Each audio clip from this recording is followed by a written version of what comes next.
भोपाल से प्रस्तुत हैं प्रादेशिक समाचार। नमस्कार, समाचारों के साथ मैं जितेंद्र रघुवंशी। पहले मुख्य समाचार। मुख्यमंत्री ने भोपाल जिले के फंदा में अत्याधुनिक ई बस डिपो का किया भूमि पूजन। केंद्रीय कृषि मंत्री शिवराज सिंह चौहान ने कहा, पशुपालन छोटे किसानों की आमदनी बढ़ाने का सशक्त माध्यम। सरकार की योजनाओं और भविष्य की रणनीति पर चर्चा के लिए प्रदेश विधानसभा का एक दिवसीय विशेष सत्र 17 दिसंबर को। और उत्तर भारत में हो रही बर्फबारी के चलते प्रदेश में ठंड का असर बढ़ा। अब समाचार विस्तार से। मुख्यमंत्री डॉक्टर मोहन यादव ने भोपाल जिले के फंदा में सम्राट विक्रमादित्य प्रवेश द्वार और पीएम ई बस सेवा योजना अंतर्गत अत्याधुनिक ई बस डिपो का भूमि पूजन किया।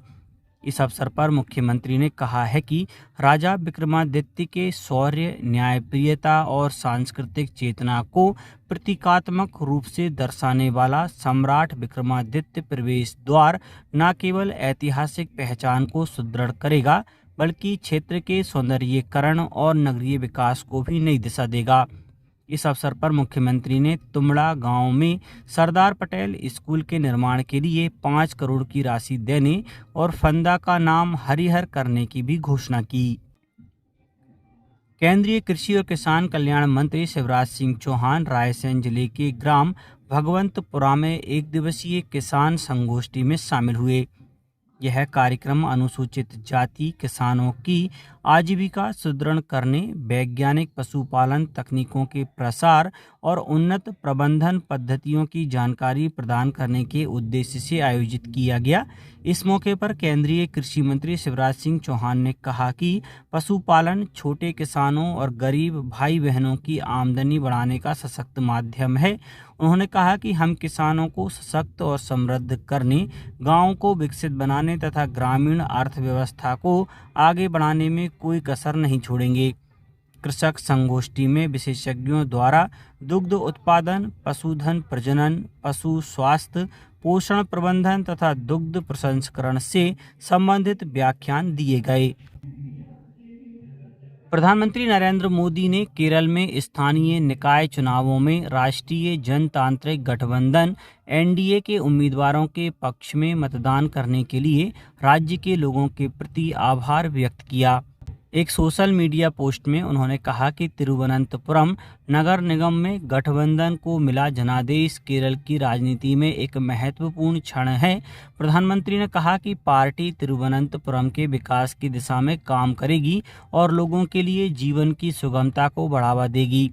श्री मोदी ने इस चुनाव में पार्टी कार्यकर्ताओं को उनके कठिन परिश्रम के लिए धन्यवाद भी दिया।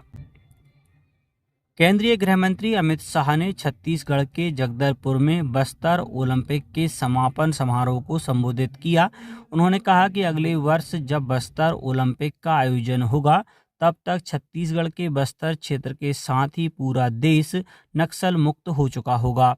श्री शाह ने कहा कि सरकार ने यह संकल्प लिया है कि अगले 5 वर्षों के दौरान बस्तर को देश का सबसे विकसित आदिवासी संभाग बनाया जाएगा।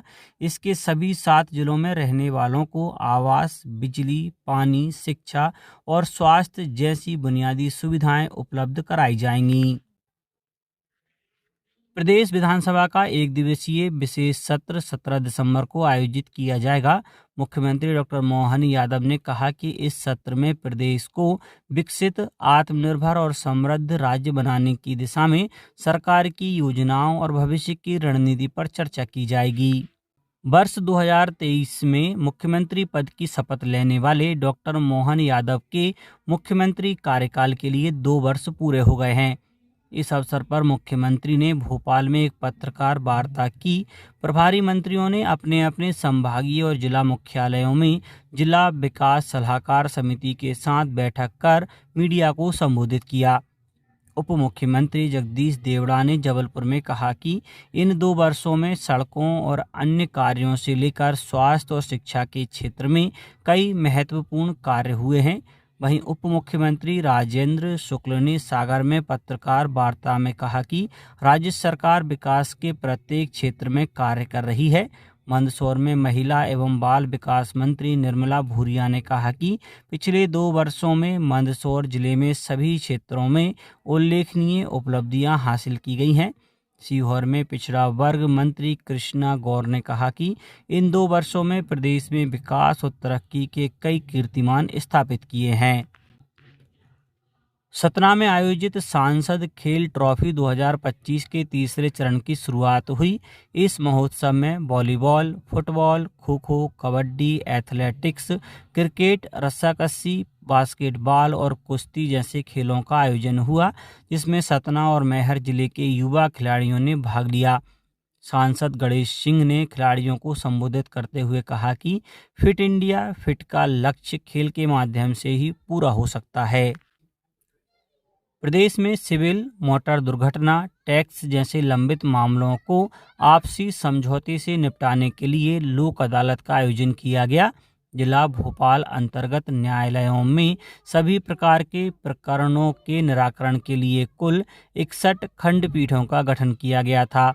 जबलपुर, नर्मदापुरम सहित प्रदेश के अन्य जिलों में भी लोक अदालतों का आयोजन किया गया। अब बात मौसम की। उत्तर भारत में हो रही बर्फबारी के चलते प्रदेश इस बार कड़ाके की ठंड की चपेट में है। प्रदेश के कई हिस्सों में तापमान लगातार गिर रहा है। इंदौर में बीते 10 वर्षों की सबसे ठंडी रात दर्ज की गई। राजधानी भोपाल में भी ठंड का असर साफ नजर आया। यहाँ न्यूनतम तापमान 7 डिग्री से नीचे बना हुआ है। मौसम विभाग का कहना है कि फिलहाल अगले 3 दिनों तक शीतलहर का अलर्ट नहीं है, लेकिन ठंड से राहत मिलने की संभावना कम है। अब कुछ समाचार संक्षेप में।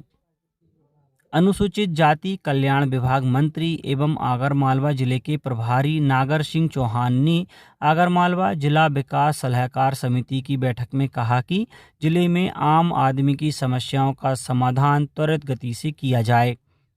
पर्यटन मंत्री एवं खंडवा जिले के प्रभारी मंत्री धर्मेंद्र सिंह लोधी की अध्यक्षता में कलेक्ट्रेट सभा कक्ष में जिला विकास सलाहकार समिति की बैठक में विभिन्न विभागीय योजनाओं की प्रगति की समीक्षा की। शिवपुरी जिले में भारत सरकार की एडिप एवं वायुश्री योजना अंतर्गत दिव्यांगजनों एवं वरिष्ठजनों को निःशुल्क सहायक उपकरण प्रदान करने के लिए पंजीयन शिविर का आयोजन किया गया। और राजगढ़ कलेक्टर की अध्यक्षता में जिला स्तरीय प्रधानमंत्री आदर्श ग्राम योजना अभिसरण समिति की बैठक कलेक्ट्रेट सभागार में आयोजित की गई। अंत में मुख्य समाचार एक बार फिर। मुख्यमंत्री ने भोपाल जिले के फंदा में अत्याधुनिक ई-बस डिपो का किया भूमि पूजन। केंद्रीय कृषि मंत्री शिवराज सिंह चौहान ने कहा, पशुपालन छोटे किसानों की आमदनी बढ़ाने का सशक्त माध्यम। सरकार की योजनाओं और भविष्य की रणनीति पर चर्चा के लिए प्रदेश विधानसभा का 1 दिवसीय विशेष सत्र 17 दिसंबर को। और उत्तर भारत में हो रही बर्फबारी के चलते प्रदेश में ठंड का असर बढ़ा। आज के इस बुलेटिन में बस इतना ही। नमस्कार।